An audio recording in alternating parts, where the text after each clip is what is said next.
Picture the scene. It's a cold, grey dawn. The air is thick with the smell of damp earth and wood smoke, and from beyond the high stone walls comes a low, rhythmic thud, the sound of a battering ram striking oak and iron.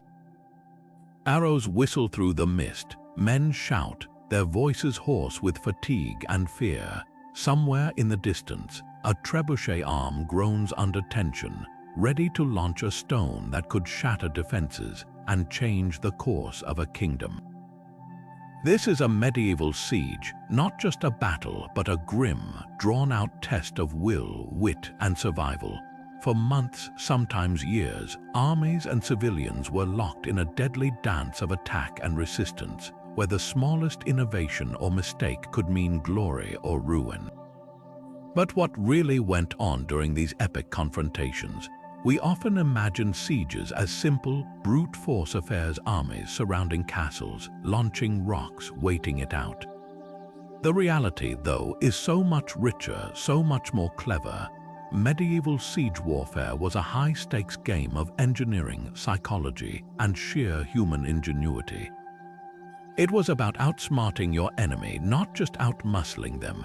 Hidden tunnels were dug beneath fortress walls. Siege towers rose like moving mountains. Fire, disease, and deception were all part of the commander's toolkit. And behind every strategy, there were secrets, methods, and machines so advanced, so cunning, they've remained fascinating mysteries for centuries. That's exactly what we're going to explore together.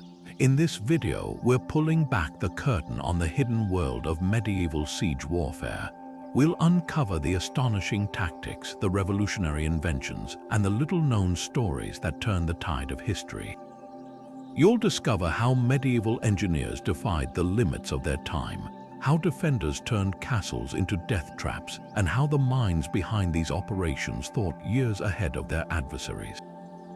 This isn't just a story of violence, it's a story of brilliance under pressure, of humans striving, creating, and enduring in the face of the impossible. So settle in. What you're about to witness will change how you see the Middle Ages forever. Yet for all that spectacle, the true essence of a siege was rarely found in a single, thunderous assault. It was a grand, grueling chess match played out over months, even years. Commanders were not just warriors, they were master logisticians, psychologists, and engineers. The real battle often began long before the first arrow was nocked, in the meticulous planning of supply lines that stretched for miles. An army of thousands, along with their horses, required a constant river of food, water, and materials just to stay alive in the field. A failed supply chain could doom an offensive faster than any defending archer. Beyond logistics, the mental game was everything. A skilled commander knew that a fortress's strongest defense was often the morale of the people inside its walls. Siegecraft involved a constant, calculated campaign of psychological pressure. This meant launching diseased animals over the walls to spread sickness, or using trebuchets to hurl the severed heads of captured allies into the castle bailey to spread despair. It meant feinting attacks on one section of the wall to draw defenders away from the real, secretly mined point of breach. Negotiation was a weapon, too. Promises of safe passage or threats of utter annihilation were delivered by heralds, each message carefully crafted to exploit divisions between the noble lord and his weary garrison or frightened townsfolk. And then there was the engineering, a breathtaking display of medieval ingenuity that turned the landscape itself into a weapon. While battering rams tested gates, sappers or miners were digging like moles beneath them. These men worked in claustrophobic tunnels, propping up their excavations with wooden beams. The goal was to hollow out a section beneath a wall or tower, stuff the cavity with flammable brushwood and animal fat, and set it alight. As the supporting beams burned away, the ground above would collapse, bringing tons of stone crashing down in a catastrophic breach. Above ground, massive wheeled siege towers called belfries were painstakingly constructed from timber often harvested from the local forest.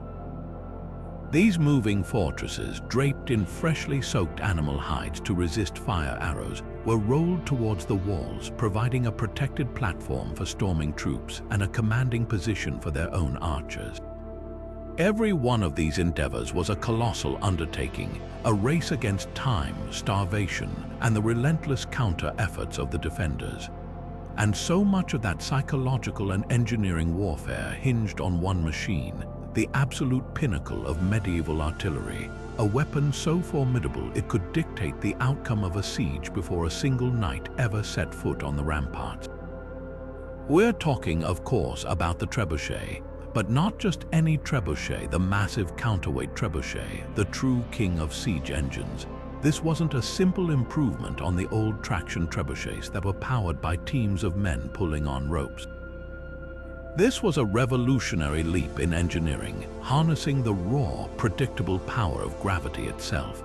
Its origins are a fascinating story of technological exchange, often traced back to the Arab world and the ingenious engineers of the medieval Islamic civilizations.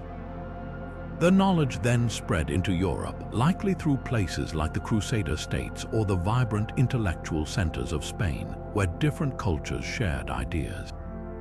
By the 12th and 13th centuries, the counterweight trebuchet had become the most feared weapon on the battlefield. The physics behind it are both simple and brilliant. Imagine a gigantic lever, a throwing arm pivoting on an enormous axle. On the short end of that lever hangs a massive box or counterweight filled with thousands of pounds of rock, sand, or even lead. On the long end is a sling cradling the projectile. To fire it, crews used winches to painstakingly haul the counterweight up into the air, storing an immense amount of potential energy. When the trigger was released, that weight plummeted earthward. The long arm whipped upward with terrifying speed, and at just the right moment in its arc, one end of the sling would release, launching its payload toward the target with incredible force and accuracy. This system was far more powerful and consistent than human muscle could ever be, and the power was truly staggering. A large trebuchet, known as a war wolf, could hurl a 300-pound stone well over 200 yards. But it wasn't just about throwing big rocks. The true terror of the trebuchet was its versatility as a delivery system for horror. Commanders could load the sling with bundles of sharp wooden stakes called gabions and rain a storm of splinters down on defenders manning the walls. They could launch pots of quicklime which would burst on impact, creating a choking, blinding dust cloud. They could even hurl the carcasses of dead horses or cows that had died of disease, a primitive form of biological warfare designed to sicken everyone inside the walls and poison their water supply.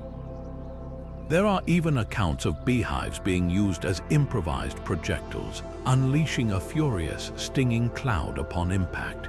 The trebuchet was the ultimate psychological weapon, a constant reminder to those under siege that death could come screaming over the wall at any moment from any direction and in any form. Building one of these monsters was a Herculean effort. It required vast quantities of expertly crafted timber, miles of heavy rope, and the labor of skilled carpenters and blacksmiths for weeks. The counterweight alone could require a small mountain of material, but for a besieging army, the investment was worth it. A single well-placed shot from a trebuchet could demolish a castle's battlements, collapse a tower, or shatter the morale of its defenders.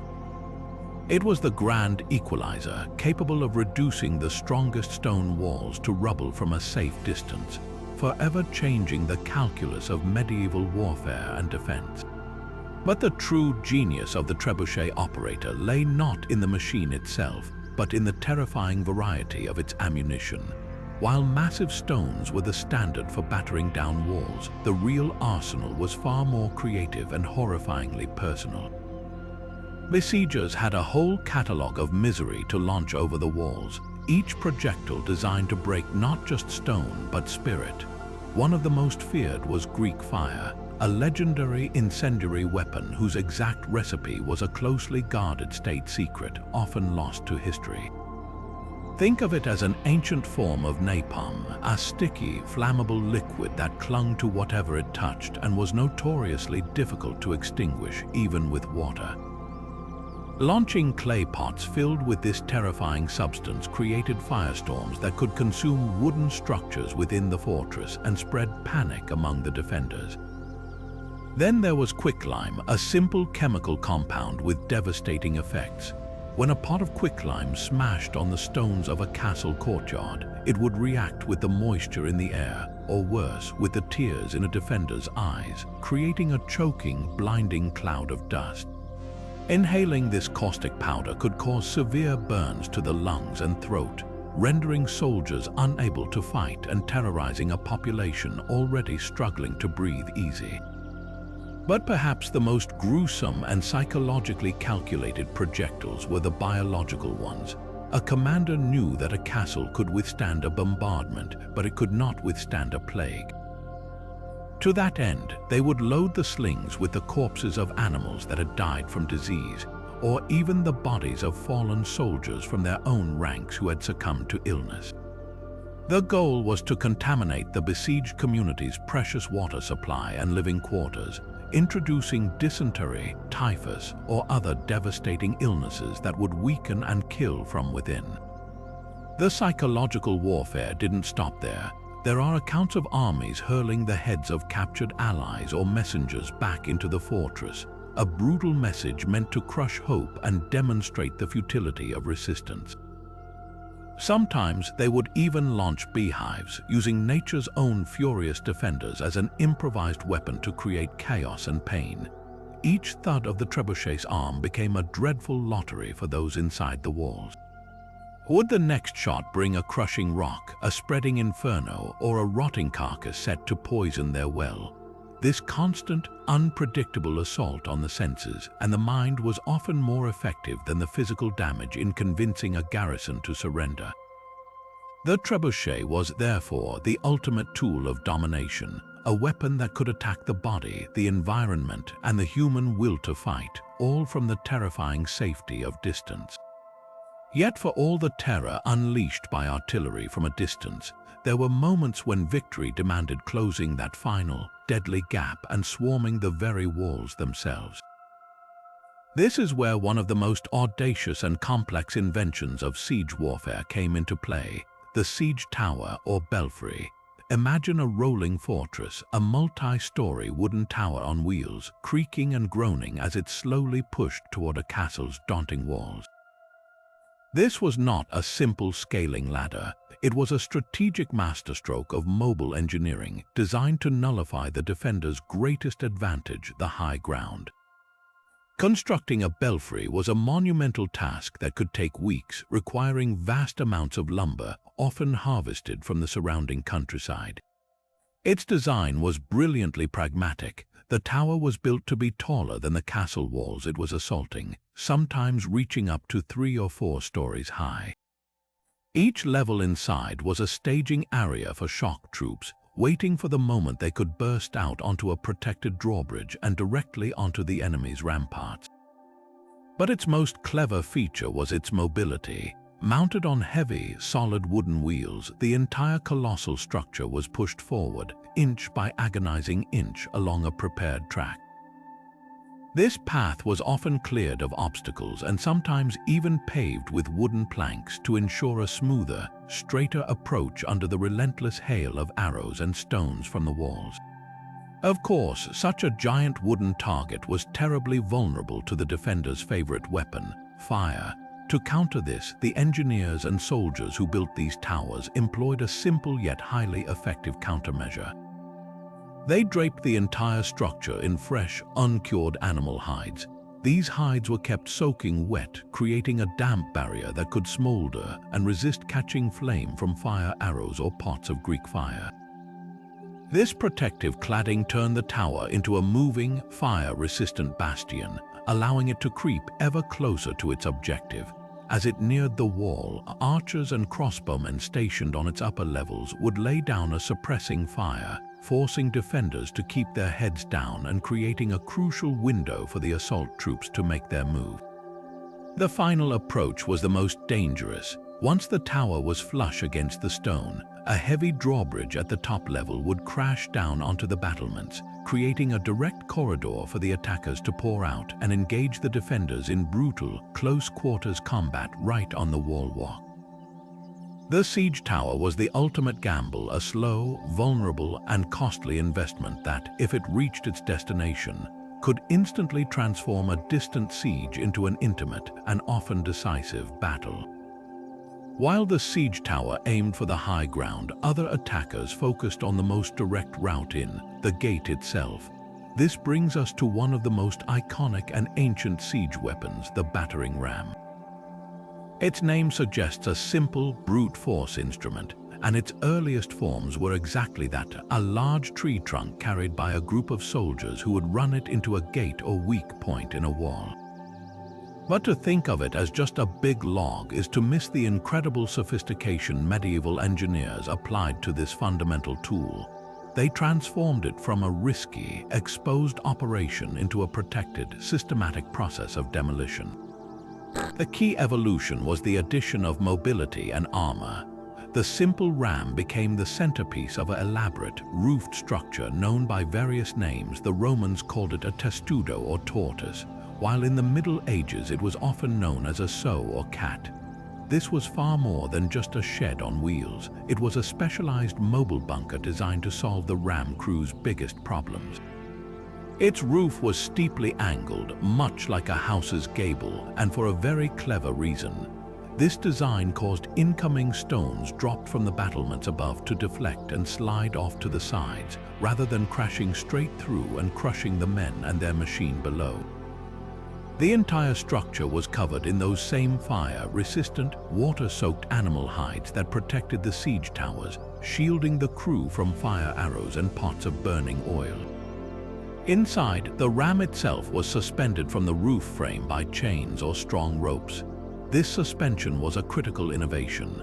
It allowed the crew to swing the ram back and forth with much greater force and control than if they were simply carrying it, using its pendulum-like momentum to generate devastating impact with each strike. The crew could work in relative safety, rhythmically driving the metal-tipped head of the ram against its target, often to the beat of a drum to maintain a steady tempo. The goal wasn't always just to splinter the gate. A skilled crew could use a ram to chip away at the mortar between stones in a wall, carefully working to loosen blocks and create a breach. The constant, thunderous boom of the ram's impact was also a powerful psychological weapon, a relentless reminder to everyone inside that the enemy was methodically pounding at their door. Defenders, of course, were not passive observers. They fought back with every means available. They would try to snare the ram's head with chains and pull it upwards, disarming it. They would pour boiling water, hot sand, or quicklime down onto the roof, hoping the substances would seep through the hides and burn the attackers within. Despite these dangers, the enclosed battering ram remained a terrifyingly effective and persistent threat, proving that sometimes the most direct approach, when executed with engineering brilliance, could be the most formidable. But for all the noise and chaos happening above ground, a far more secretive and terrifying battle was often being waged in utter silence and complete darkness deep beneath the earth. This was the war of the sappers and miners, a desperate struggle where the very ground under a castle became the front line. While trebuchets battered the walls and rams pounded the gates, these specialized soldiers were digging, their goal to undermine the fortress's foundation and bring it crashing down from below. The process was methodical and brutally hard. Miners would start their tunnel a safe distance from the castle walls, often hidden within a protective wooden shed called a pentice to shield them from arrows and observation. Using picks, shovels, and augers, they would dig a narrow tunnel, just wide enough for a single man to crawl through, directly toward their target, usually a corner tower or a vulnerable section of the curtain wall. As they advanced, they used wooden beams to shore up the ceiling, preventing a premature collapse.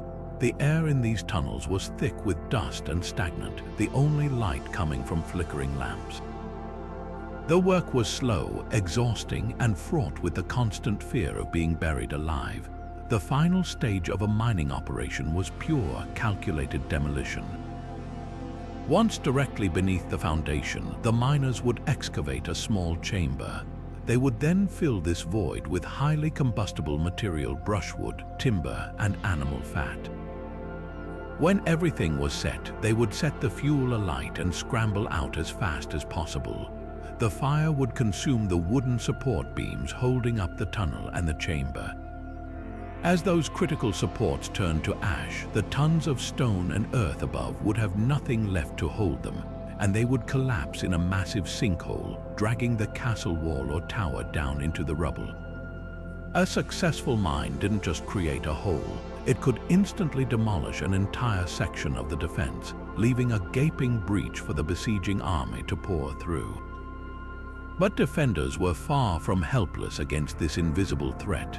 They developed a brilliant counter-tactic, counter-mining. Suspicious garrison commanders would place bowls of water on the stone floors of the castle. If the surface of the water began to ripple subtly, it was a telltale sign of digging vibration somewhere below. Once they detected mining activity, the defenders would start digging their own tunnels, not to expand but to intercept. The goal was to break into the enemy's tunnel system and stop them at all costs. What followed was some of the most horrifying combat ever recorded in the Middle Ages. These meetings in the narrow, pitch-black tunnels were brutal, close-quarters fights known as underground battles. There was no room for swinging a sword or a battle axe.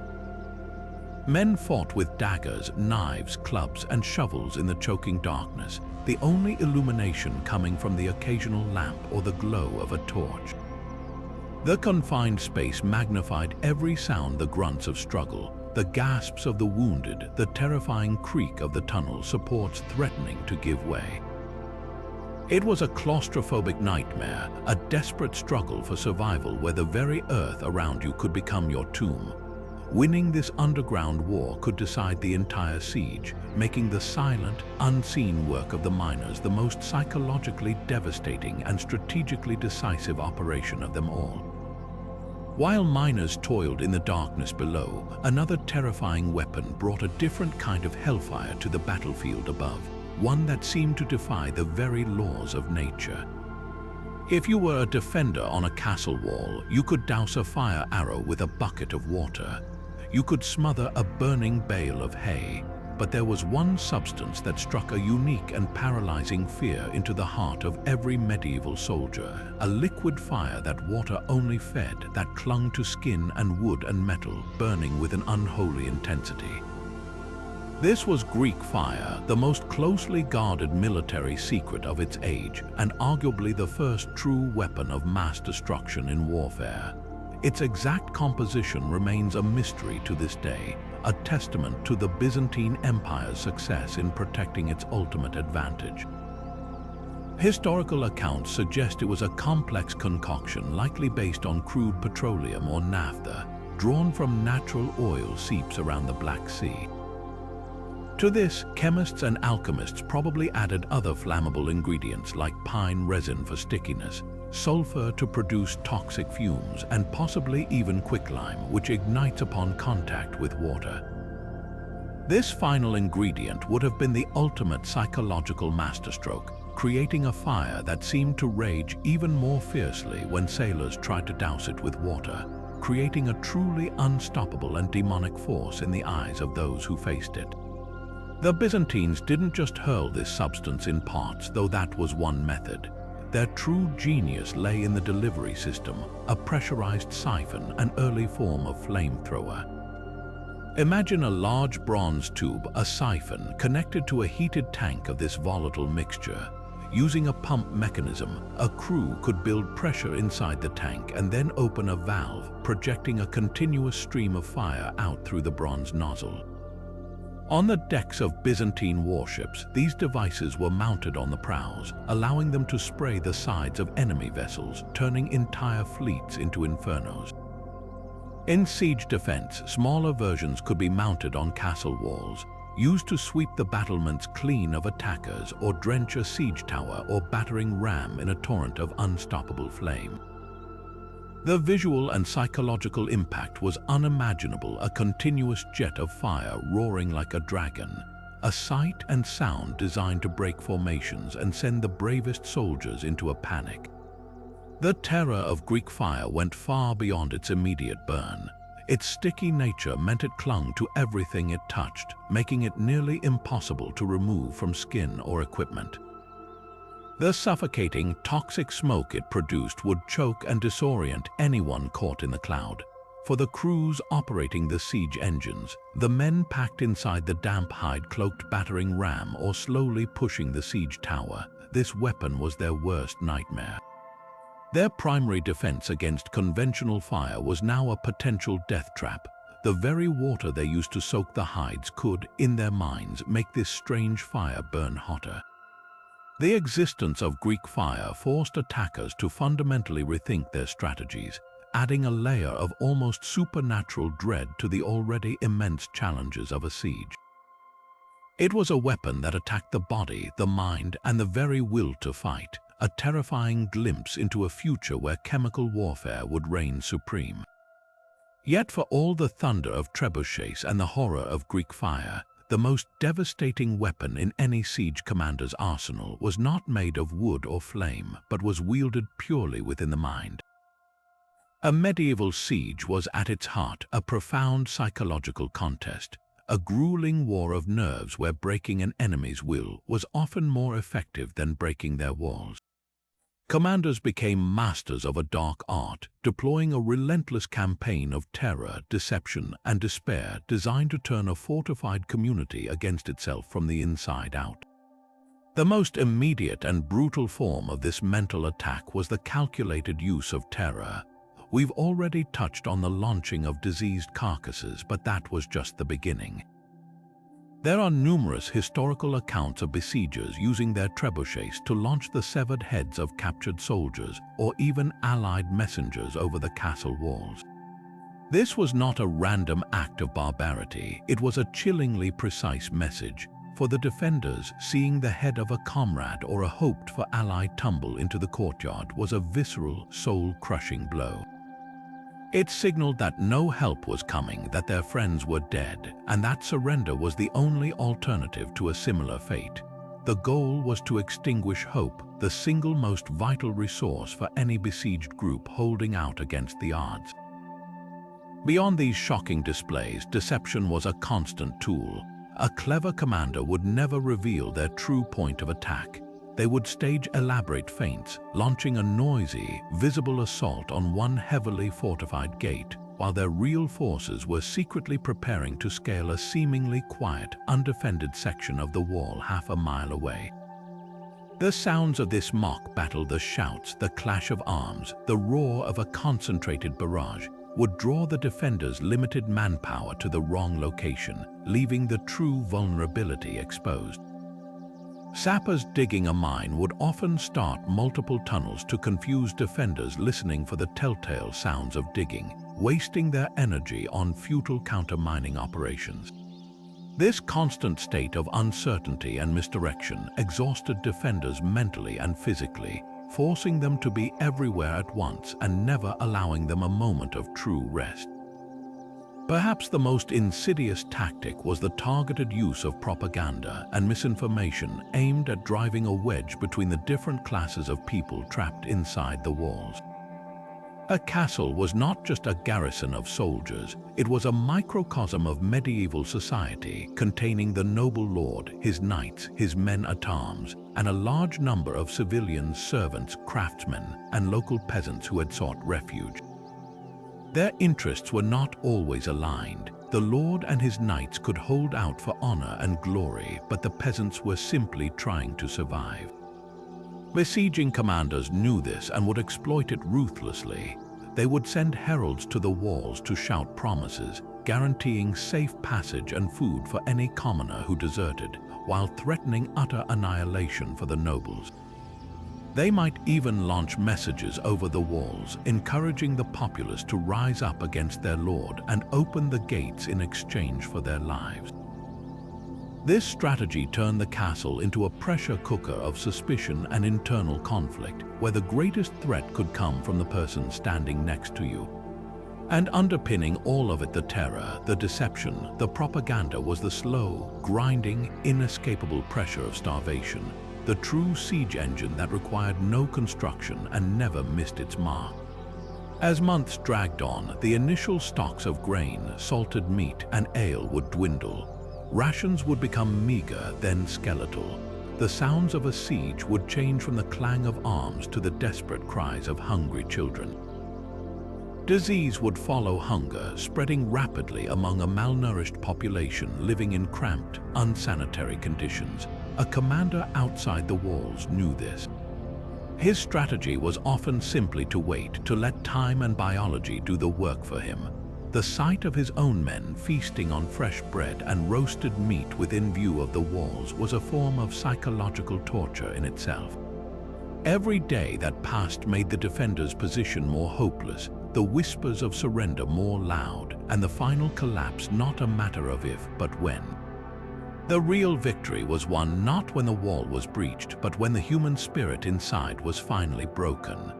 And so we arrive at the most fundamental, the most patient, and in many ways the most cruel strategy of all, the complete blockade. Forget for a moment the spectacular explosions and the thunder of artillery. The true essence of a long siege was often found not in dramatic action, but in a chilling, silent stillness. This was the art of starvation, a slow, methodical, and brutally effective form of warfare where time itself became the primary weapon. An invading army would simply encircle the fortress, cutting it off from the outside world completely, and then settle in to wait. They knew that while stone walls could deflect catapult stones, they were utterly powerless against the relentless, gnawing ache of hunger and the creeping shadow of disease. Establishing a full blockade was a massive logistical undertaking in itself. The besieging force had to create a ring of steel around the entire castle, a circumference that could be miles long depending on the fortress and the terrain. This wasn't just a single line of tents, it was a fortified encampment, often with its own wooden palisades and watchtowers facing outward, designed to prevent any relief force from breaking through to save the defenders. Key roads and river approaches were blocked with barricades and patrols. Any castle with access to the sea would find its harbor watched by enemy ships. The goal was absolute isolation. No grain cart could get in, no messenger could get out, no hunting party could slip through the lines. The castle was transformed from a mighty fortress into a prison with its own inhabitants as the inmates. Inside the walls, a grim countdown began. The first resource to be carefully rationed was food. The Lord Stewards would take inventory of the granaries, the livestock pens, and the storerooms of salted meat, cheese, and dried beans. Initially, life might continue with a semblance of normalcy, but as weeks turned into months, the rations would become ever more meager. The coarse brown bread, the staple of the medieval diet, would be cut with sawdust or chalk to make it last longer. The prized livestock, the pigs, cows, and chickens would be slaughtered and preserved not for a feast, but to be doled out in tiny portions. Soon, the diet would shift to anything that could be found: horses, then dogs and cats, and finally, the rats that scurried in the storerooms. The very grass of the inner bailey might be boiled into a thin, bitter soup, but starvation had a deadly partner, disease. As malnutrition weakened everyone inside, their resistance crumbled. Sanitation, always a challenge in a crowded medieval settlement, became a nightmare. With strict limits on water use, washing and cleaning became impossible. Human waste piled up in designated areas, contaminating the soil and, crucially, the groundwater. Dysentery, typhoid, and other infectious illnesses would spread like wildfire through the weakened population. The castle, designed to protect its people, became a death trap, a crowded, unsanitary petri dish where the old and the young would succumb first. The sounds of a siege in its final stages were not the clash of steel, but the weak cries of the sick and the constant, hollow coughs of those suffering from fever. The psychological toll of this waiting game was immense for both sides. For the defenders, each sunrise brought the same hopeless view, the enemy camp alive with activity. They could see the besiegers cooking fires each evening, smell the roasting meat carried on the wind, a constant torment reminding them of their own empty bellies. For the attacking army, the blockade was a test of discipline and resources. They had to maintain their own supply lines for months on end, a costly endeavor that could drain a kingdom's treasury. Mutiny and desertion were constant threats among soldiers who were bored, cold, and far from home. The real battle was a contest of wills, a question of who would break first, the starving defenders behind the walls, or the treasury of the prince who had to pay for the vast army camped outside them. In the end, the overwhelming majority of medieval sieges were decided not by a glorious assault, but by this slow, silent, and utterly merciless strategy of starvation. Yet for all the overwhelming power of these attack strategies, medieval fortresses were far from passive targets.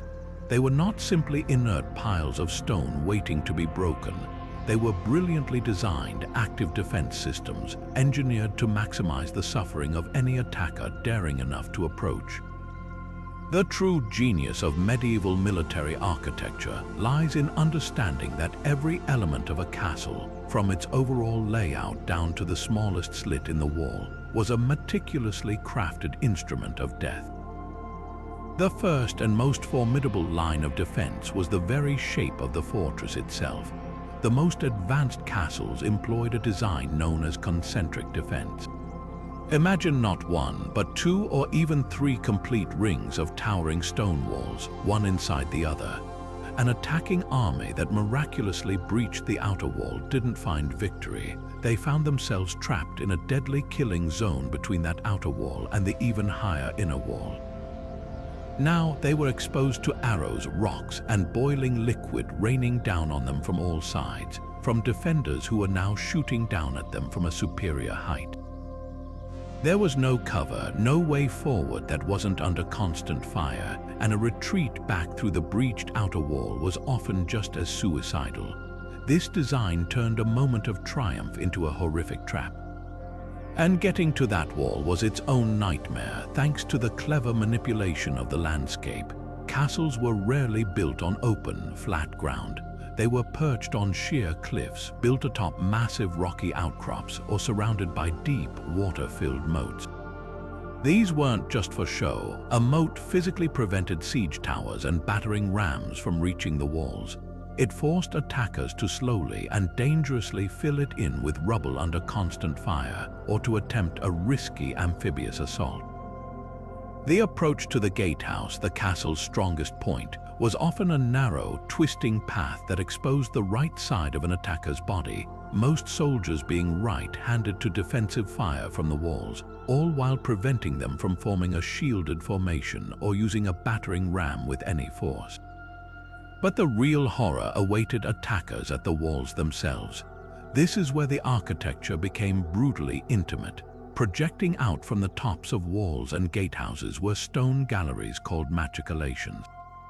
These structures had holes in their floors, allowing defenders to stand safely behind the crenellations and drop rocks, pour boiling water or hot sand, or even empty latrine buckets directly down onto the heads of anyone at the base of the wall. There was no way to attack the gate with a ram without being subjected to this vertical barrage. Below the machicolations, the walls themselves were punctuated by narrow, vertical slits known as arrow loops. These were not simple holes. They were carefully engineered cross-shaped openings that allowed an archer inside a safe, shadowy chamber to have a wide field of fire outward, while presenting an incredibly small, difficult-to-hit target from the outside. Even if an attacker managed to survive the gauntlet of arrows, scale the walls, and force their way inside, the castle was still ready to fight back. Interior doorways were often designed with offset entrances, forcing right-handed attackers to awkwardly expose themselves as they rounded a corner. Spiral staircases always curled clockwise ascending, so a defender standing above had room to swing his sword arm, while the attacker coming up from below had his own weapon arm pinned against the central newel post. And perhaps most terrifying of all were the murder holes, openings in the ceiling of a narrow gateway or corridor.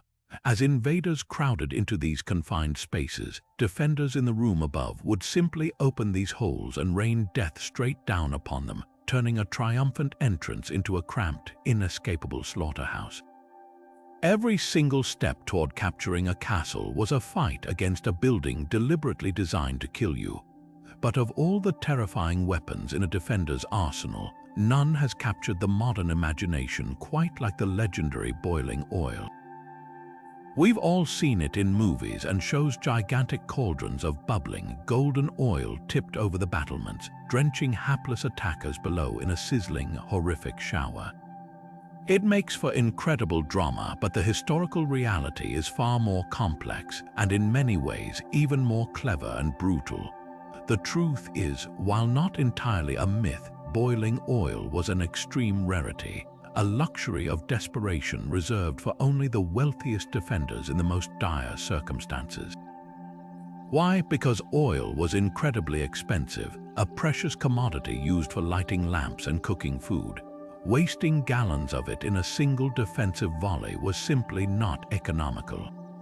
Instead, medieval defenders relied on a suite of far more practical, readily available, and horrifyingly effective alternatives.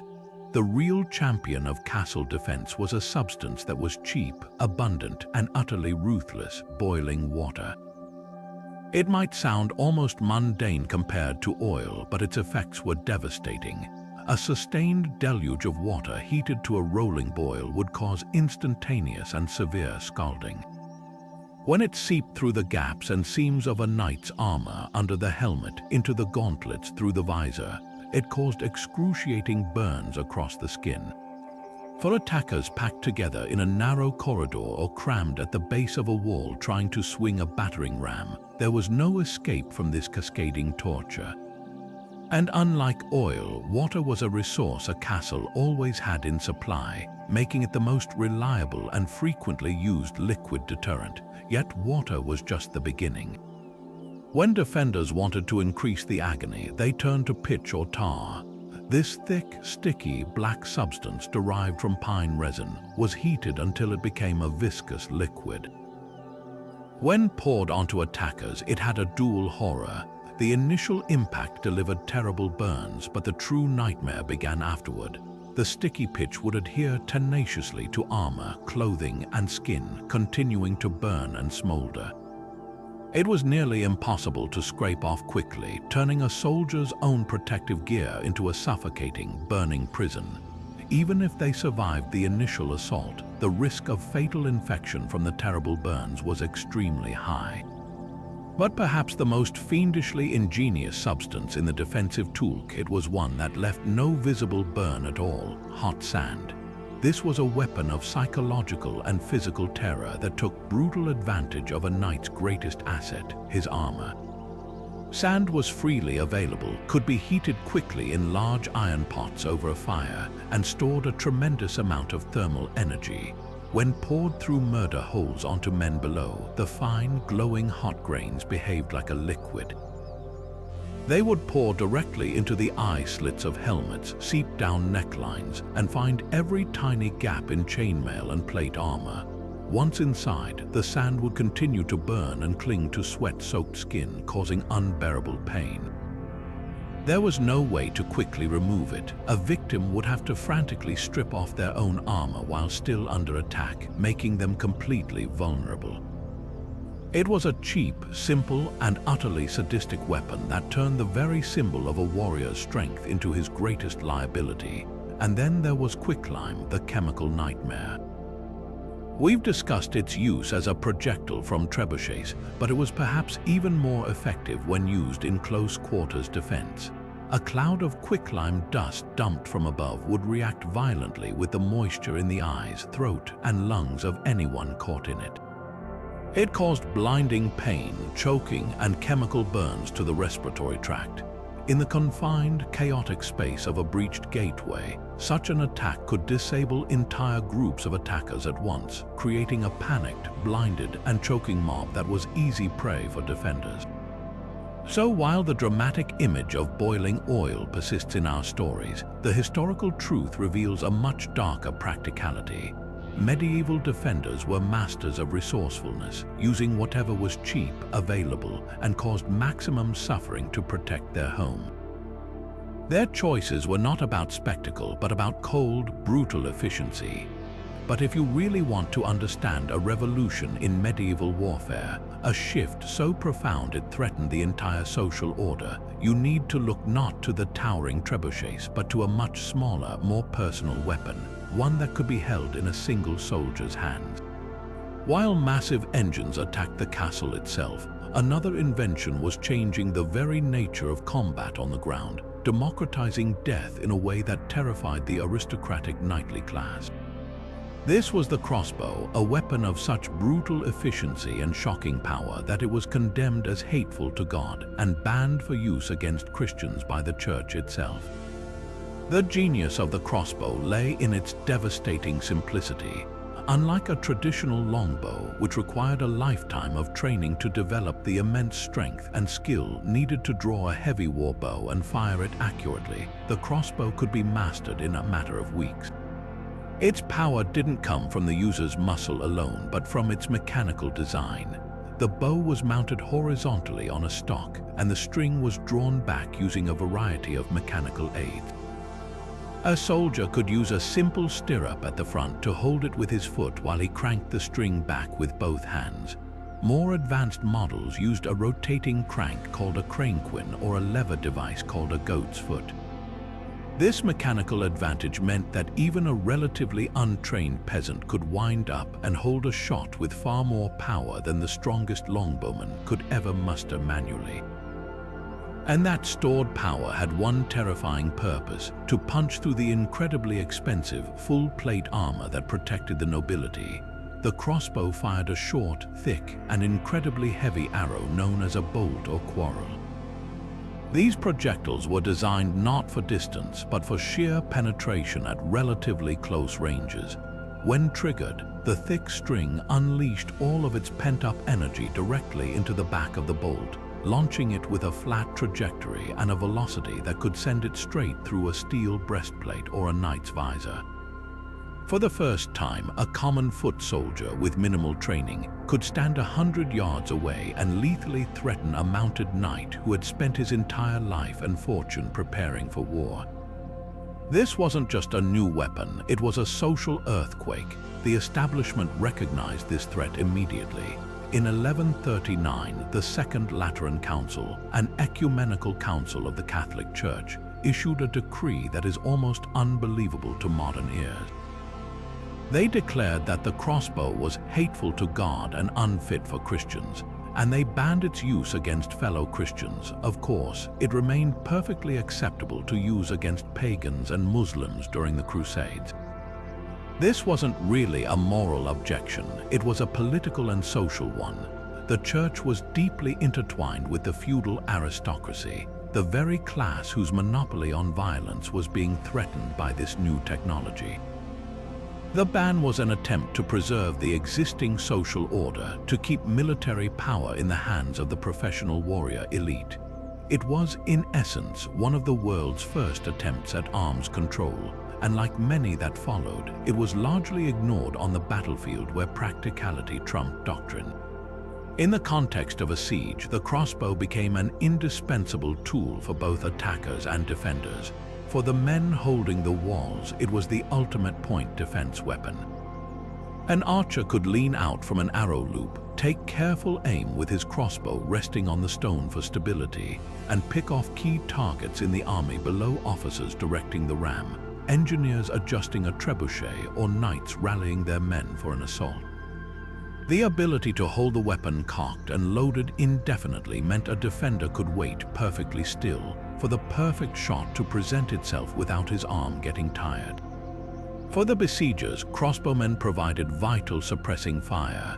They would form pavises, large movable shields, to create a protective wall from behind which they could volley bolts at the battlements, forcing defenders to keep their heads down while their own siege engines were advanced or scaling ladders were placed.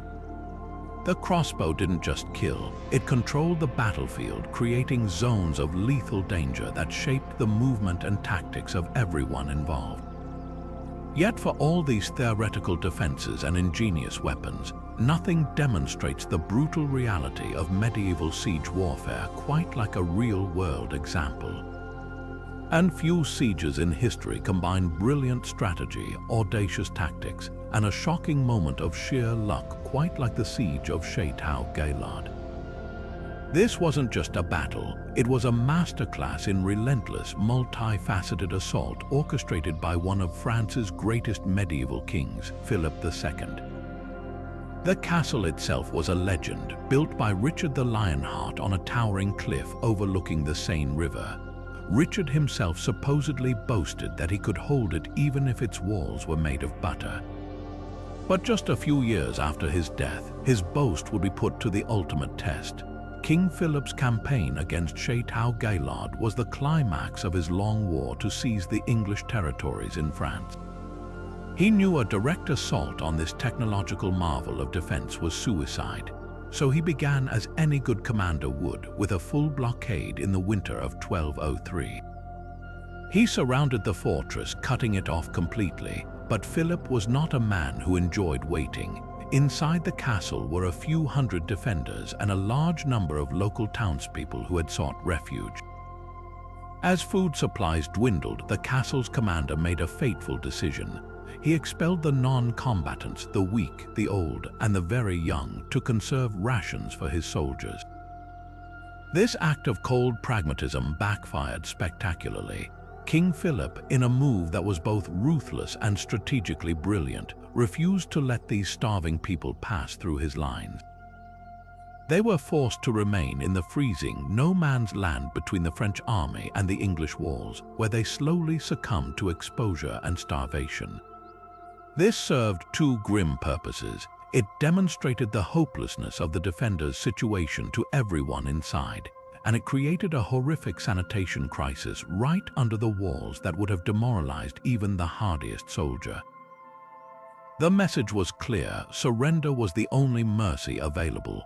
With the defenders' morale shaken, Philip launched his real attack, a phased, engineering-focused assault that is still studied today. The first outer wall was protected by a deep rock-cut ditch. Rather than waste lives trying to cross it, Philip's sappers simply went through it. They tunneled underneath the ditch, supporting the ceiling as they went, and emerged directly at the base of the outer wall. From there, they used picks to weaken the masonry and set fires to collapse a section of the wall, creating a breach. His troops poured through, taking the outer ward. The middle wall, however, was a tougher nut to crack. It was here that mining and artillery worked in concert. Trebuchets battered the stonework while sappers tunneled under the towers. The combination of constant pounding from above and the terrifying threat of collapse from below proved too much, and the middle wall fell. Now the defenders were bottled up in the innermost, strongest part of the castle, the lofty keep. It seemed impregnable. The French assault on this final redoubt seemed to stall until a soldier spotted something curious. On the underside of the chapel, which was built into the wall, was a small, dark opening. It was the chute for the garderobe, the castle's latrine. It was supposed to empty its contents down the sheer cliff face, but the design was flawed. A narrow ledge ran just beneath it. In a moment of incredible daring, a small group of French soldiers scaled the cliff at night, somehow reached this ledge, and discovered that the opening was just large enough for a slender man to squeeze through. One by one, they crawled up the latrine chute, emerging from the toilet into the chapel itself, literally inside the heart of the enemy's strongest defense. Once inside, this tiny band of invaders didn't try to take the castle by themselves. Their mission was sabotage. They fought their way to a postern gate, killed the guards, and threw it open, allowing a flood of their waiting comrades to surge into the inner courtyard. The defenders, who believed they were safe behind their massive walls, were suddenly attacked from within their own sanctuary. The fighting was fierce but brief. The fall of Château Gaillard, this supposedly unconquerable fortress, was sealed not by a mighty trebuchet or a grand siege tower, but by a handful of men willing to crawl through a sewage pipe. It was a stunning victory that broke the back of English resistance in Normandy and showcased a terrifying truth for medieval commanders. No defense, no matter how brilliant, was ever truly perfect. If the fall of Château Gaillard was a masterclass in cunning, the siege of Jerusalem in 1099 was a raw, unvarnished explosion of faith, fanaticism, and sheer brutality that would echo through the centuries and define the bloody birth of the Crusader states. After a long, grueling march across Europe and the Middle East, marked by hunger, disease, and constant battle, the surviving knights and foot soldiers of the First Crusade finally stood before the towering walls of their ultimate prize.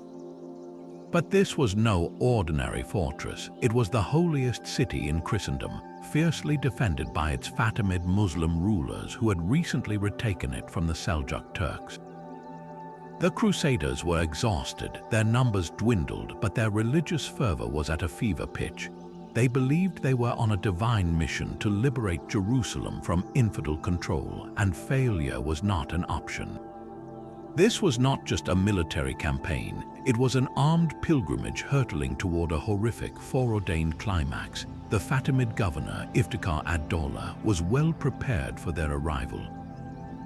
He had poisoned or blocked all the wells outside the city, forcing the Crusaders to suffer in the scorching summer heat without a reliable water source. He had expelled most of the local Christian population, seeing them as a potential fifth column, leaving only the Muslim and Jewish defenders inside. The walls were formidable, and his garrison was large and determined. The initial Crusader assault was a disaster. Lacking proper siege engines, they tried to take the walls with a single, rickety siege tower and a handful of scaling ladders. Defenders rained down arrows, stones, and the ever-present Greek fire upon them, repelling the attack with heavy losses. The Crusaders were forced to settle in for a proper siege, but their situation was desperate. They were surrounded not by an enemy army, but by a barren, waterless landscape, and time was not on their side. Their salvation arrived in the form of a small fleet of Genoese ships that had sailed to Jaffa.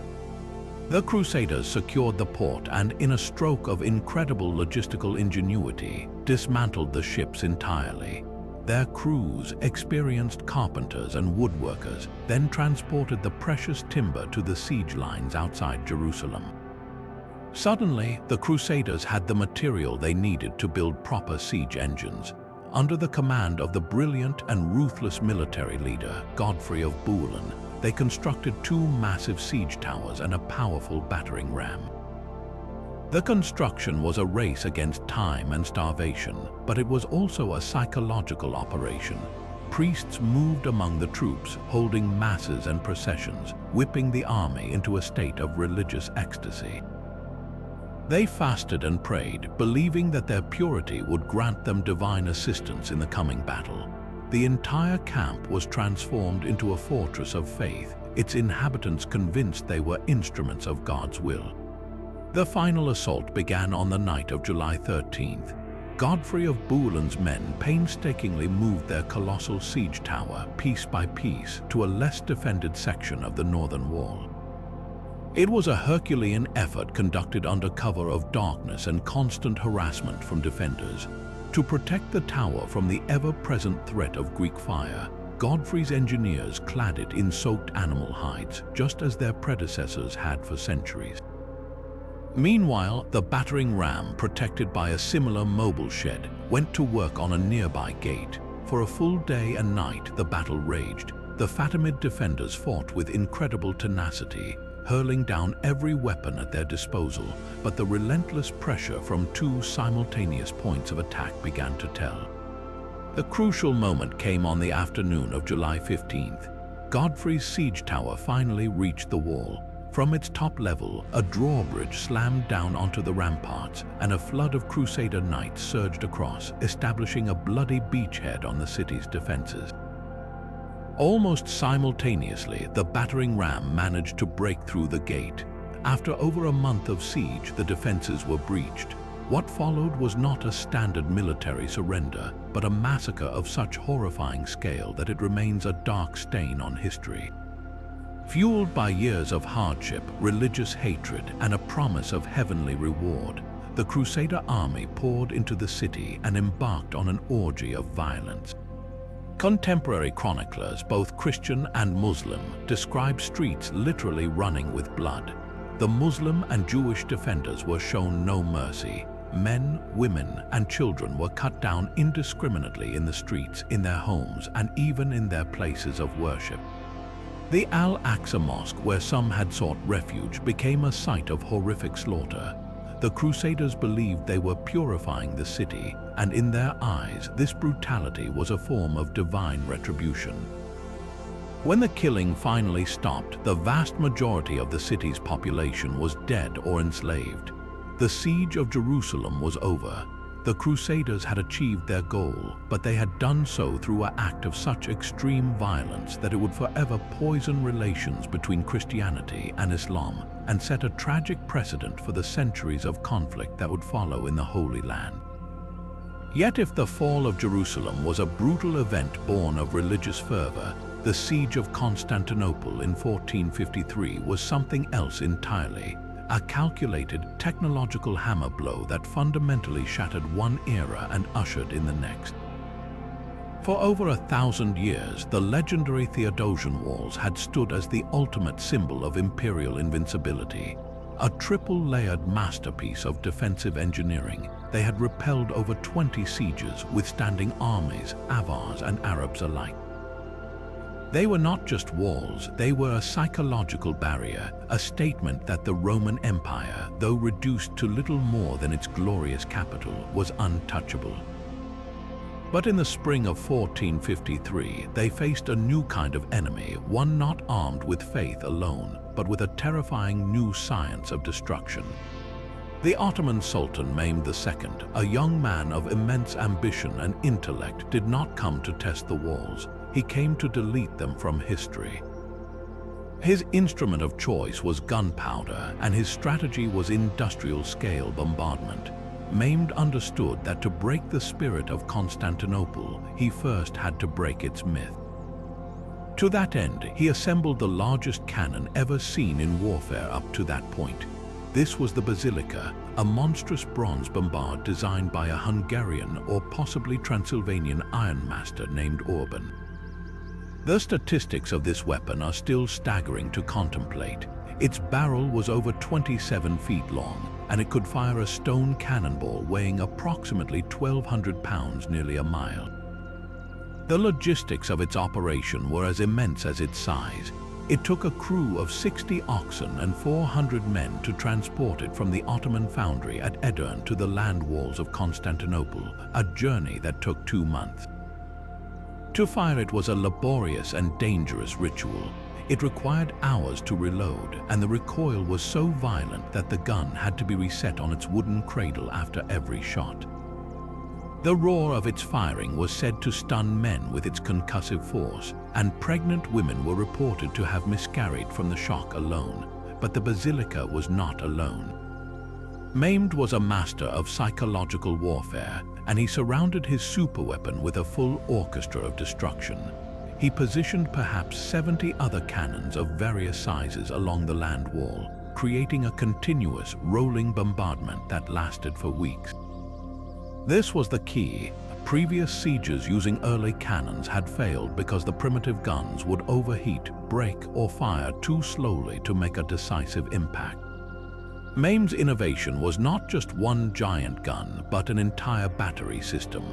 While the Basilica was cooling down for its next earth-shattering shot, dozens of smaller cannons would keep up a constant, pounding rhythm against the same section of wall.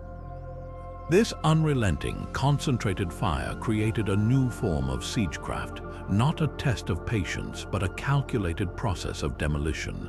the effect on the ancient Theodosian walls was catastrophic. The massive limestone blocks, which had shrugged off trebuchet stones for centuries, could not withstand the concentrated kinetic energy of iron and stone shot traveling at unprecedented speeds.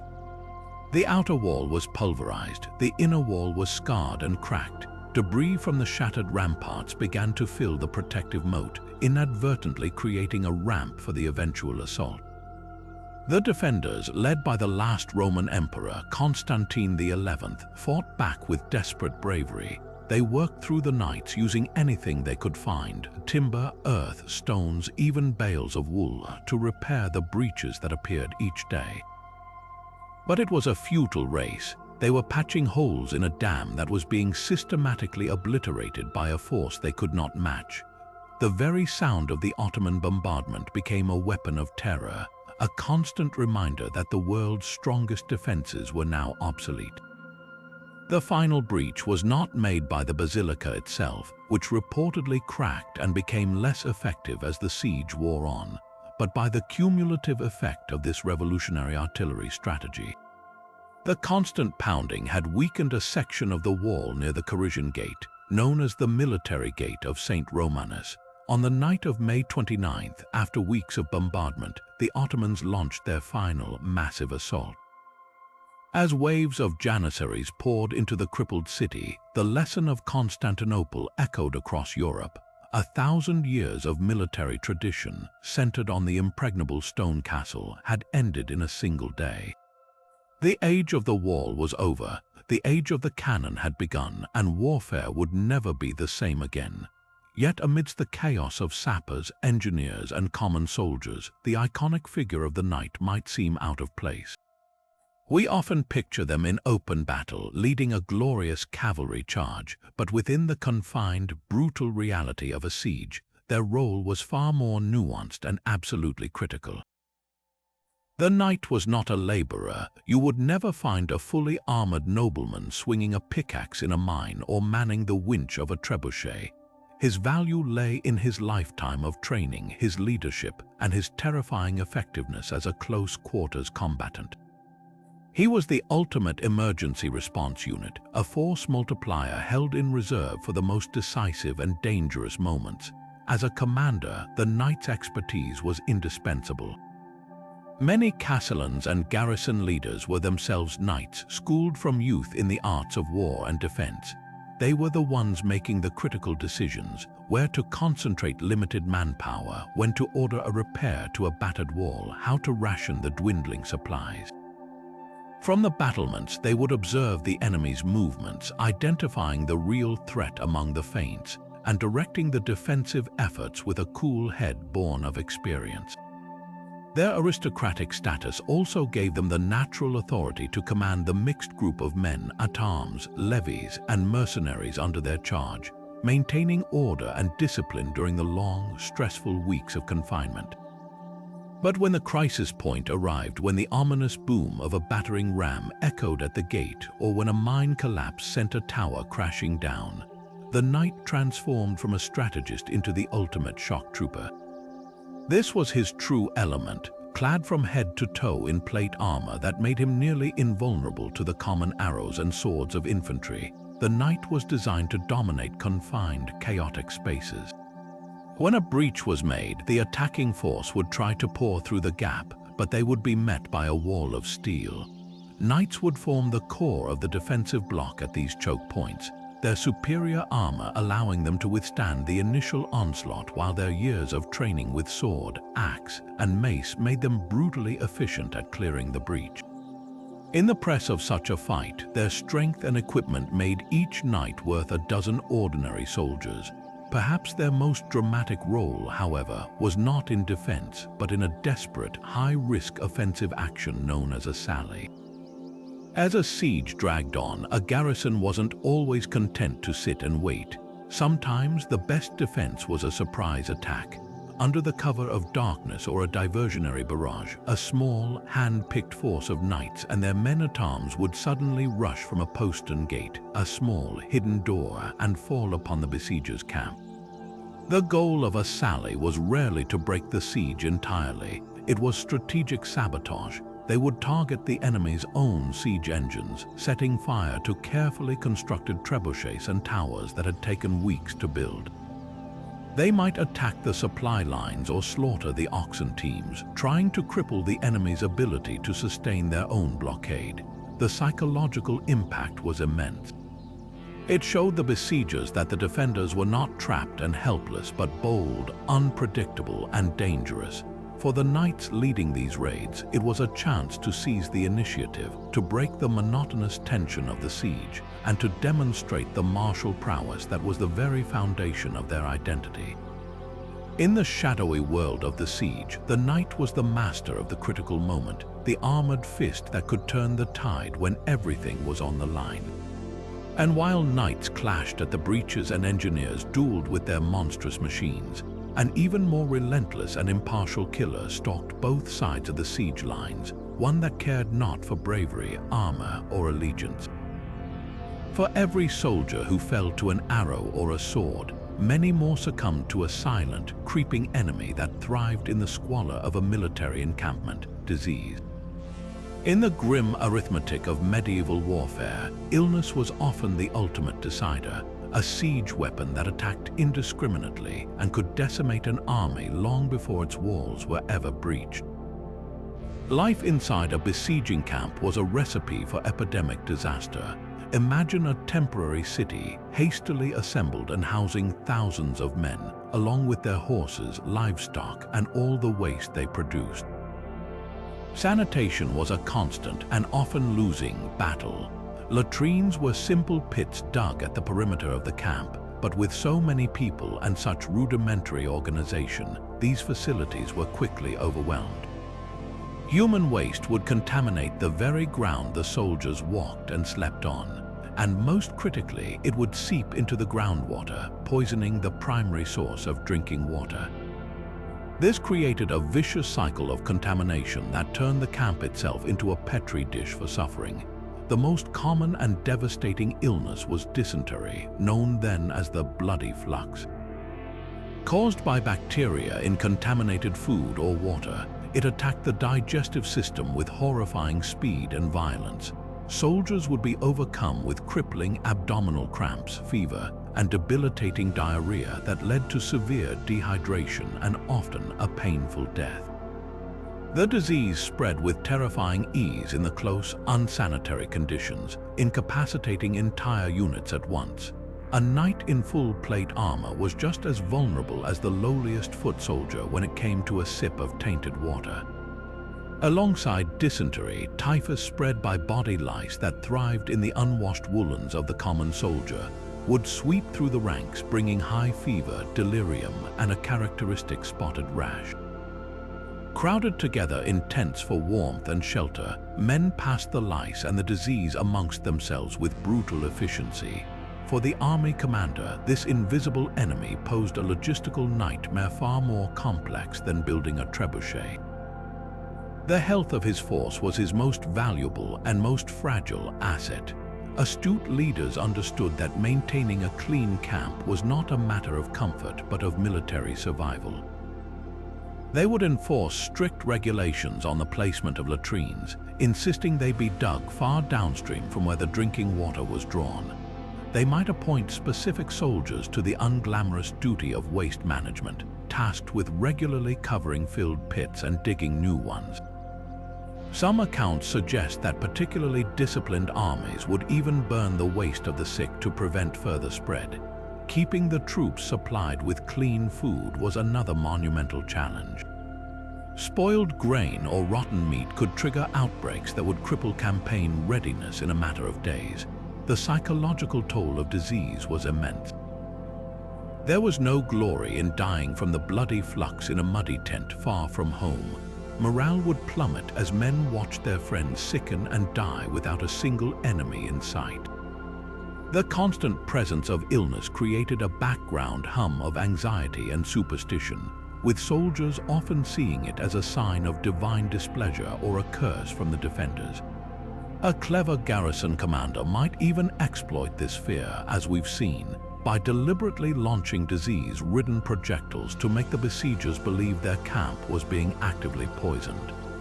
In the end, the success or failure of a siege often hinged on this unglamorous daily struggle for basic hygiene. The greatest general could see his magnificent army and his grand engines of war rendered useless not by a rival's strategy, but by the silent, inexorable spread of sickness through his own ranks. Yet for all the thunder of cannons and the grim toll of disease, the most efficient way to end a siege often required no engineering at all. The quickest path through the strongest wall was not over it, under it, or through it, but simply walking through the gate because someone on the inside was paid or persuaded to open it. While armies clashed outside, a far more subtle and shadowy war was always being waged in the corridors of power and the whispers of the discontented. Espionage, bribery, and sheer treachery were the ultimate force multipliers, capable of toppling a fortress that could have held out for years in a single, silent night. The reasons for betrayal were as varied as human nature itself. Greed was a powerful motivator. A garrison commander or a lowly guardsman might be offered a chest of gold, a grant of land, or a title far beyond their current station. For a man facing a slow death by starvation inside the walls, the temptation to trade his loyalty for a comfortable future could be overwhelming, but it wasn't always about money. Fear was an equally potent tool. A besieging commander might send a message to the defenders, detailing the horrific fate that awaited every single person inside if they were forced to take the city by storm. He would offer mercy for surrender, but promise utter annihilation for resistance. This psychological pressure could convince a nobleman that betrayal was the only way to save his family and his people from a bloody massacre. Then there were the deeper, more personal grievances, the simmering rivalries and political fractures that existed within any community. A besieging lord would have his spies actively seeking out these internal cracks long before his army ever arrived. Was there a younger brother who felt cheated out of his inheritance, a wealthy merchant whose trade routes had been blocked by the local baron, a faction within the city that disagreed with the ruling lord's decision to resist? These individuals were identified and cultivated. Through secret messengers and clandestine meetings, promises were made. The besieger would offer to support their claim, restore their wealth, or grant them power in the new order in exchange for their cooperation at the critical moment. Perhaps the most famous and consequential example of this came not with a castle, but with an entire city, the legendary fall of Troy, a story that resonated deeply in the medieval mind. The Trojan horse was the ultimate symbol of deceptive victory, a lesson every commander knew. But real history provides even starker examples. During the First Crusade, the city of Antioch was taken in 1098, not by a grand assault, but through the treachery of a tower guard named Phares. This Armenian Christian, who was employed by the Muslim defenders, was reportedly dissatisfied with his pay and resentful of his commander. Crusader agents made contact with him and, promising him riches, convinced him to leave a section of the wall undefended. A small band of crusaders scaled the walls, opened the gates, and the city that had resisted for months fell in a single night of brutal street fighting. This pattern repeated itself across the centuries. In 1485, the formidable castle of Bamberg in England, a stronghold of the Lancastrians during the Wars of the Roses, was famously captured by artillery. But even before the cannonade began, King Edward IV's agents were inside, attempting to bribe the garrison to surrender without a fight. While they were not initially successful, the very attempt shows how standard practice this shadow warfare had become. The greatest walls, the deepest moats, and the strongest gates were utterly meaningless if the will to defend them had been corroded from within by gold, fear, or ambition.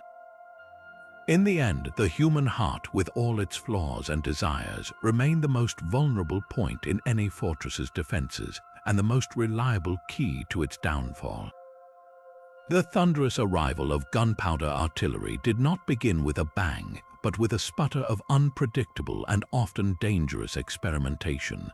Its journey into European warfare was a slow, halting process, a story of borrowed technology, terrifying trial and error, and an eventual revolutionary shift in the very definition of power. The knowledge itself likely traveled west from China along the Silk Road, or through contacts with the Islamic world during the Crusades, where early gunpowder formulas were already known. The earliest European references to cannons appear in the 1320s, but these were far from the battle-winning weapons we imagine. They were small, crudely forged from iron bars held together with hoops like a barrel, and they were as much a threat to their operators as to the enemy.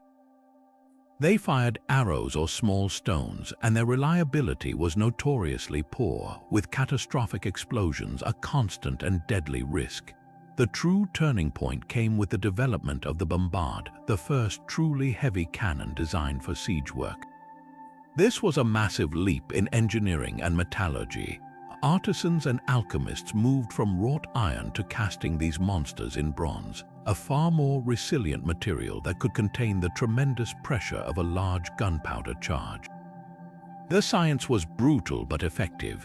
These early bombards were muzzle loaders, requiring crews to first pack in a measured amount of serpentine powder, a coarse, unreliable early form of gunpowder, then use ramrods to stuff in wadding and finally heave the stone cannonball itself into the barrel. The process was slow, sometimes taking an hour or more between shots, and aiming was a matter of crude estimation and prayer. The cannons were not mobile. They were essentially built on site, positioned on massive wooden platforms, and aimed at a section of wall for a sustained bombardment that could last for days. Yet for all their clumsiness, the psychological impact of these new weapons was immediate and profound. The sound alone was a weapon, a deep, concussive roar unlike anything heard on a medieval battlefield, capable of shaking the very ground and stunning men with its force. But the real revolution was visual. For 1,000 years, the high, thick stone wall had been the ultimate symbol of security and lordship. Now, for the first time, defenders watched as those same walls, which had confidently deflected trebuchet stones for centuries, were struck by projectiles traveling at unimaginable speeds. The effect was not a slow crumbling, but a violent, explosive disintegration. Limestone and mortar would vaporize on impact, sending lethal shrapnel flying and leaving gaping holes where solid defense once stood. The very foundation of medieval military architecture was suddenly and loudly called into question. This evolution reached its terrifying apex in the 15th century with monsters like the famous Ottoman bombard, the basilica, used at Constantinople, and the massive English gun known as Mons Meg. These were the superweapons of their day, requiring vast resources and entire crews dedicated to their operation. Mons Meg, built in 1449 and now sitting at Edinburgh Castle, could fire a stone ball weighing over 400 pounds nearly 2 miles. The logistical effort to move, load, and fire such a beast was a military campaign in itself, but their power was undeniable. A direct hit from one of these giants could collapse a tower, demolish a gatehouse, or reduce a long stretch of curtain wall to a ramp of rubble in a matter of hours, not weeks. They rendered the patient, complex dance of miners, trebuchets, and siege towers suddenly obsolete.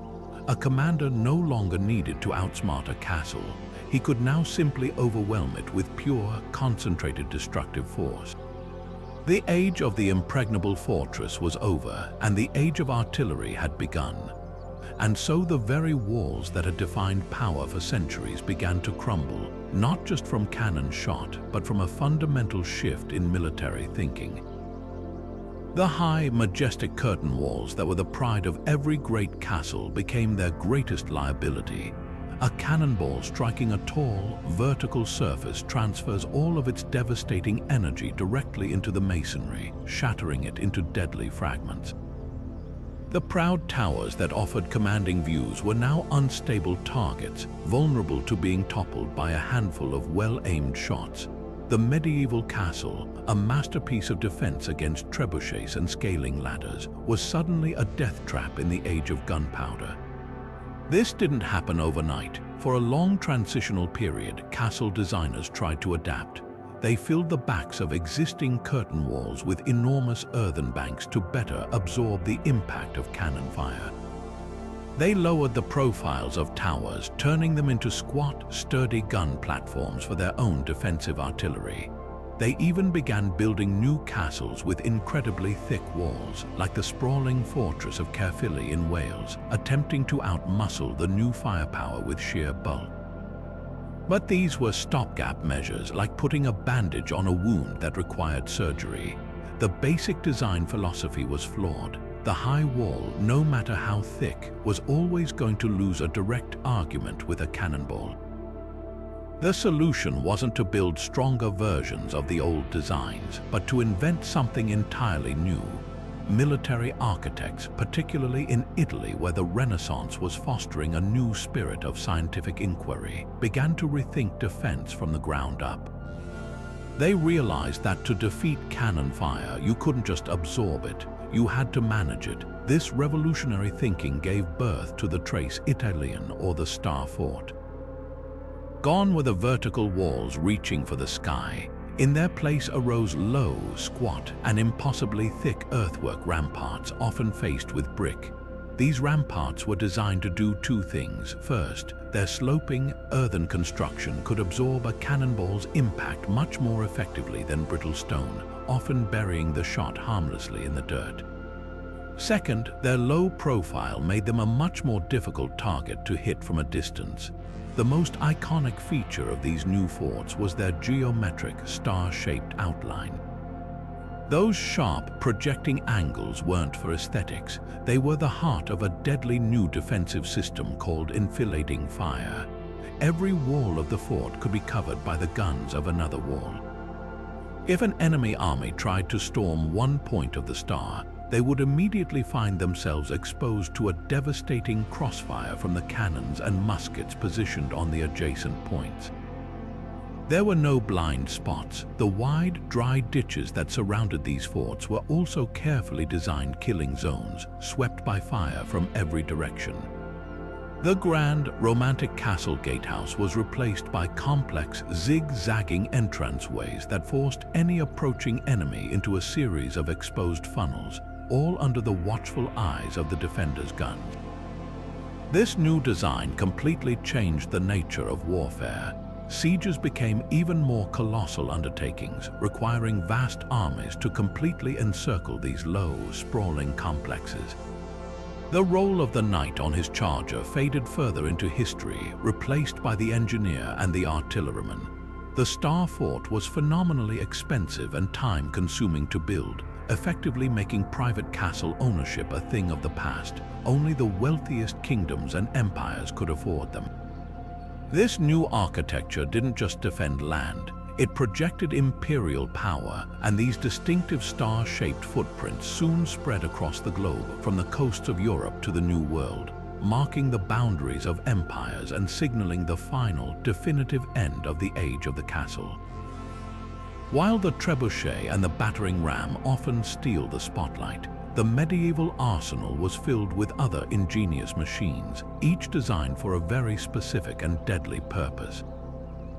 Before the counterweight trebuchet revolutionized siegecraft, many armies relied on the raw, twisting power of the mangonel.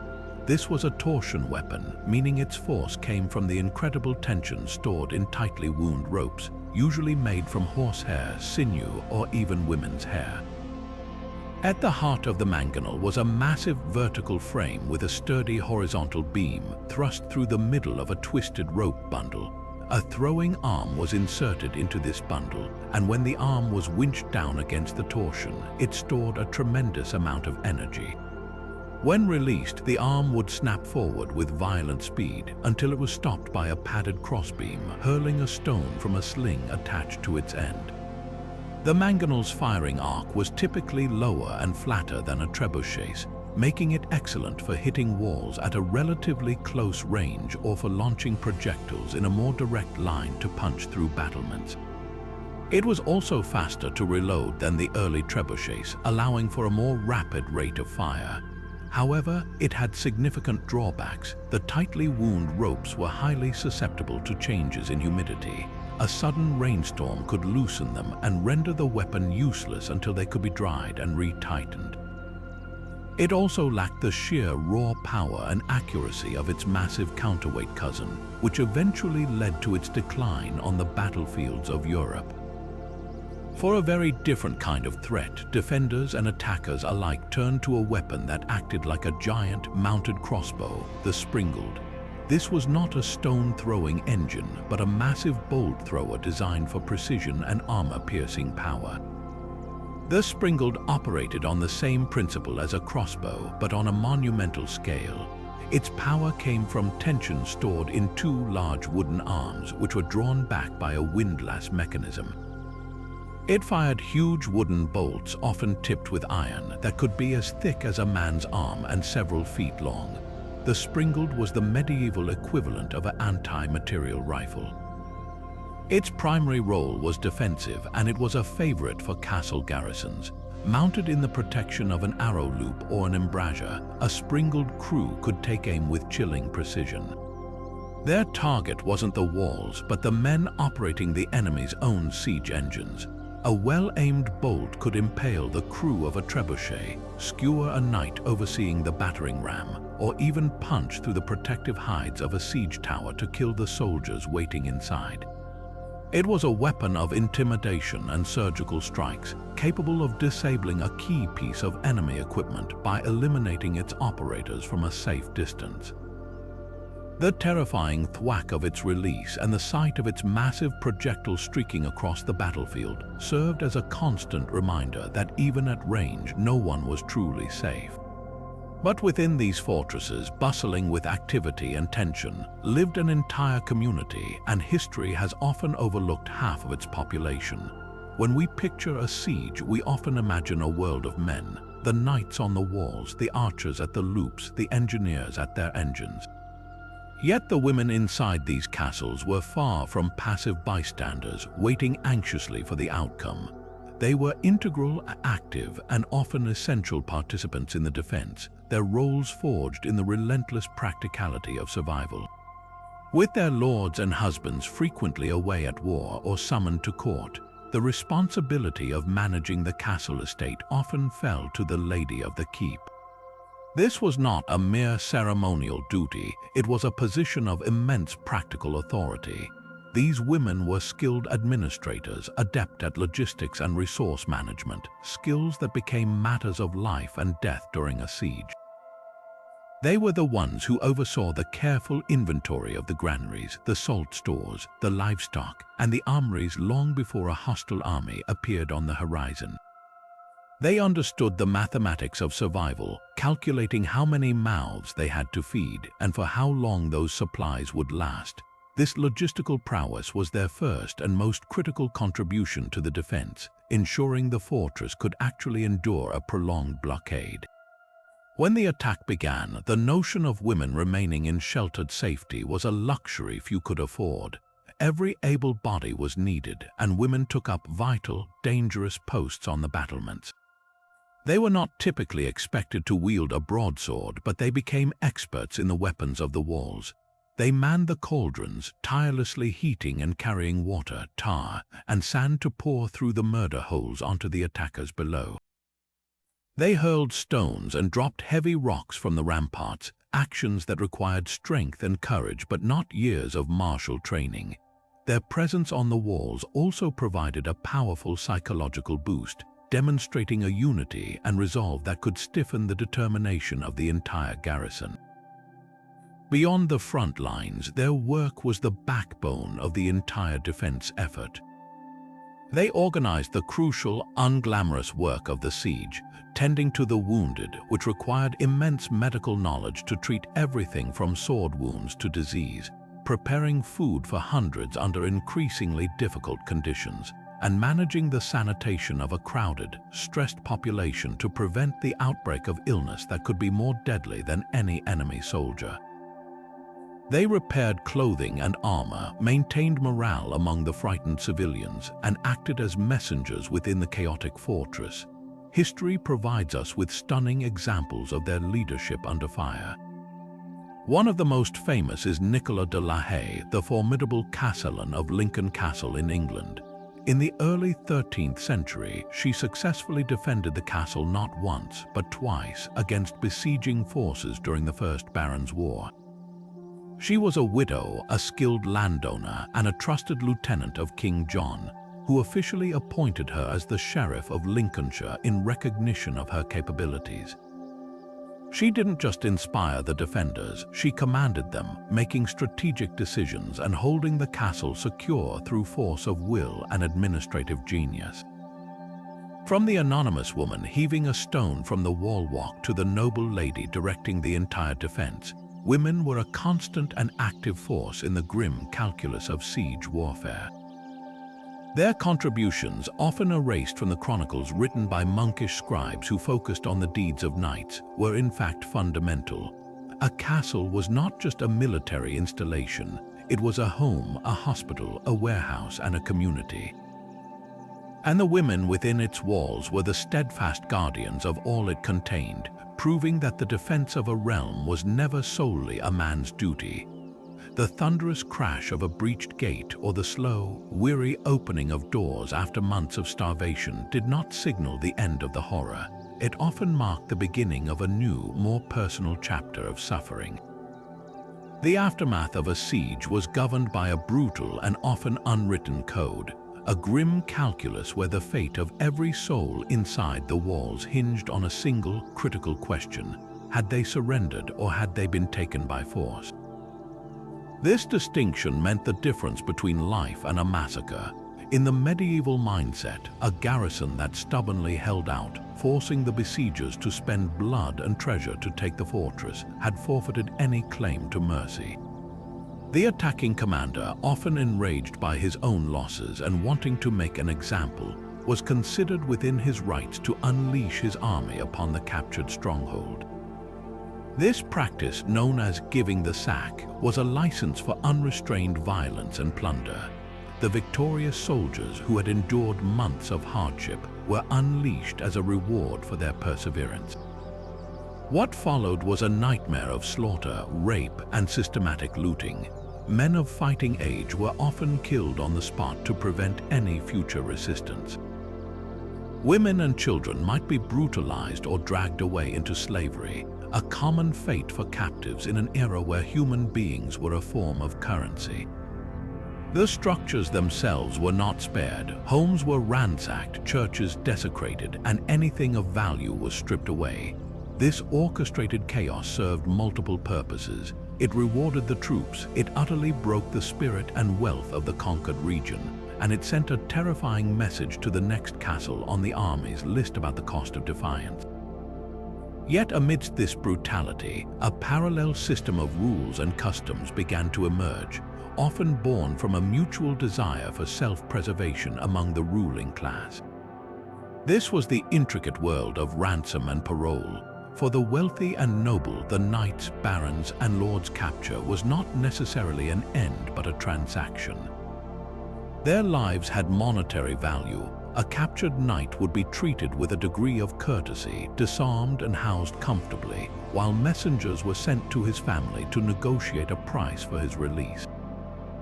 This system benefited everyone. The victor gained a substantial sum without further bloodshed, and the vanquished noble preserved his life and could eventually return to his estates. It was a business arrangement disguised as warfare. Similarly, a defeated garrison might be granted terms of surrender or parole, in exchange for laying down their arms and swearing an oath not to take up arms against the victor for a set period, often a year and a day. The soldiers would be allowed to march away unharmed, sometimes even with their lives and personal honor intact. This practice of granting quarter became more common as warfare became more professional. It was a pragmatic solution. Slaughtering every last man was a waste of valuable, trained soldiers who might be hired by your own side next season.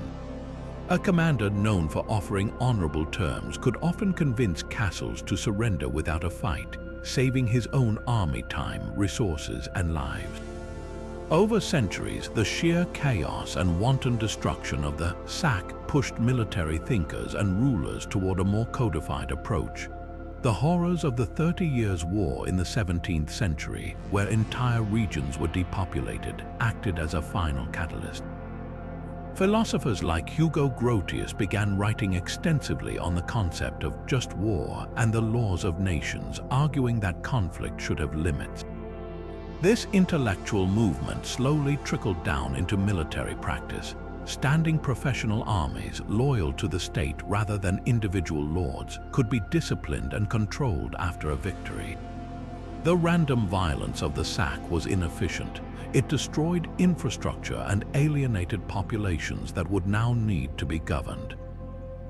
The evolution from indiscriminate slaughter to regulated surrender and prisoner exchange was slow, uneven, and often ignored, but it marked a fundamental shift in thinking, a grudging recognition that even in war, some rules could make the aftermath less hellish for all involved. From the thunderous impact of the trebuchet to the silent, claustrophobic terror of the sappers' tunnel, the world of medieval siege warfare was a breathtaking display of human ingenuity meeting raw, uncompromising brutality.